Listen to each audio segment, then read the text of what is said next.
Welcome back to the YCN Year in Review. I'm Mike Pizzone. Well, there wasn't much drama for this team during its run to the Division IV Golf Championship this past fall, and coach Vince Molesky was pretty blunt about that during his post-tournament interview. So let's take a look at what was an impressive second straight title for the Newport golf team. Well, as we told you yesterday, it was a big day for the Newport High golf team as the Tigers defended last year's Division IV title with a dominant repeat performance at the Waukee Golf Club in Center Harbor, New Hampshire. The Tigers headed into the 18-hole tournament as the heavy favorites after returning 2 of its top 3 scorers from last year's team. And that hype was more than worthy as the team shot its way to a 19-stroke victory over runner-up Maltonborough.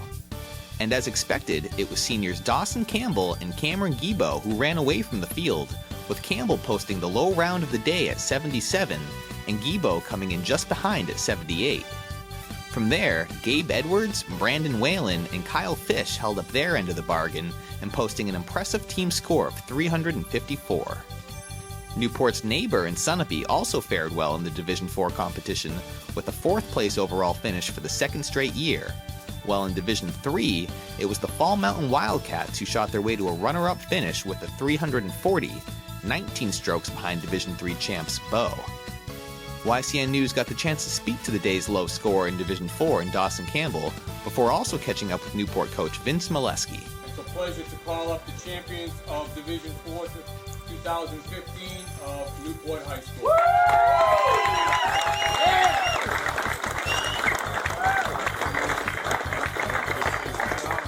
It's just amazing to be a part of this experience. Just being able to come out here and win another championship for the boys, it's a hell of a time. Yeah, it's great. It's just so competitive between Cameron and I. It just motivates everyone to work hard and succeed in golf. I mean, I sure didn't do a whole lot over the summer teaching them. I could have used a cardboard cutout of me on the first tee and sent them off on the 9 holes, and they could have done the same thing. So it was really pretty easy this year. Weeks later, it was time for another Newport team to cap off a truly dominant season in the Division III football championship at UNH. And in fitting fashion, the Tigers didn't just beat Interlake's Maltonborough to cap off a perfect 11-0 season, they clobbered them.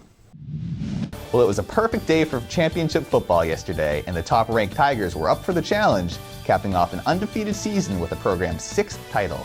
Newport headed into yesterday's Division III championship at UNH more than familiar with its opponent after having beaten Interlake's Maltonborough by 13 points when the teams met back in September. And Coach Larry McElreevy's team used that familiarity to its advantage yesterday, bullying its way to a 48-14 victory in a coveted state championship. The win was especially sweet after having come up short in last year's title game at UNH, and a welcome send-off for the team's 11 seniors. And once again, it was senior running back Noah Wade who provided the majority of his team's legwork, scoring 4 of the Tigers' 6 touchdowns. Wade finally broke the ice with the game's first score with a little more than 3 minutes left in the first quarter on this 6-yard run, and also added touchdown runs of 51 and 52 yards later in the game. Fellow senior running back CJ Lawrence was also rewarded for a season full of powerful runs, scoring 2 touchdowns on rushes of 1 and 9 yards. I spoke with Lawrence after the game, who credited his team's offensive line for giving him and Wade the holes necessary to put up such impressive numbers. Oh, that offensive line's done a heck of a job all season. They're crucial to our success. You're not gonna be able to run the ball without your offensive line, and that's probably one of the best offensive lines you could have in the state right now. It's just an amazing feeling. And finally, our last sports story to remember from 2015 is a story of redemption for the Sunapee volleyball team after successfully avenging a heartbreaking loss in last year's title game. And the redemption was the theme for the Lakers this year, as the team had to get past a Winnisquam squad in the finals that handed them their only loss of the regular season. Well, there was a whole lot going on in the high school sports world over the past few days, beginning with the Sunapee volleyball team and its first trip to the championship game since 2006. And much to the delight of the dozens of fans in green and white who made the trek up to Plymouth State, it was third-ranked Sunapee who left celebrating a 3-1 victory over 4-seeded Winnisquam to claim the program's first title since 1999.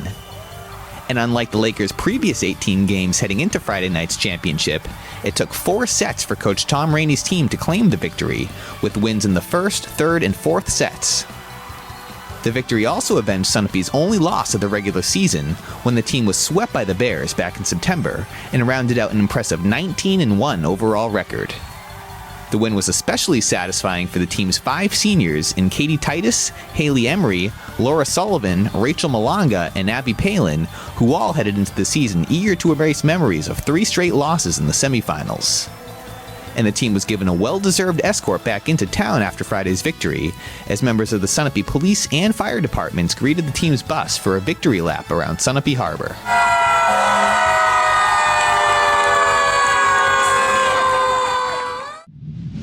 Thanks, Mike.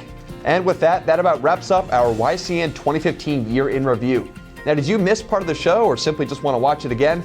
Well, the show in its entirety will be on our website, ycnnow.com. You can start off the new year strong by checking us out online at our aforementioned website, as well as Facebook and Twitter. For YCN, your local view, I'm Kurt Weedy. Happy New Year's, everyone, and we'll see you back here next year.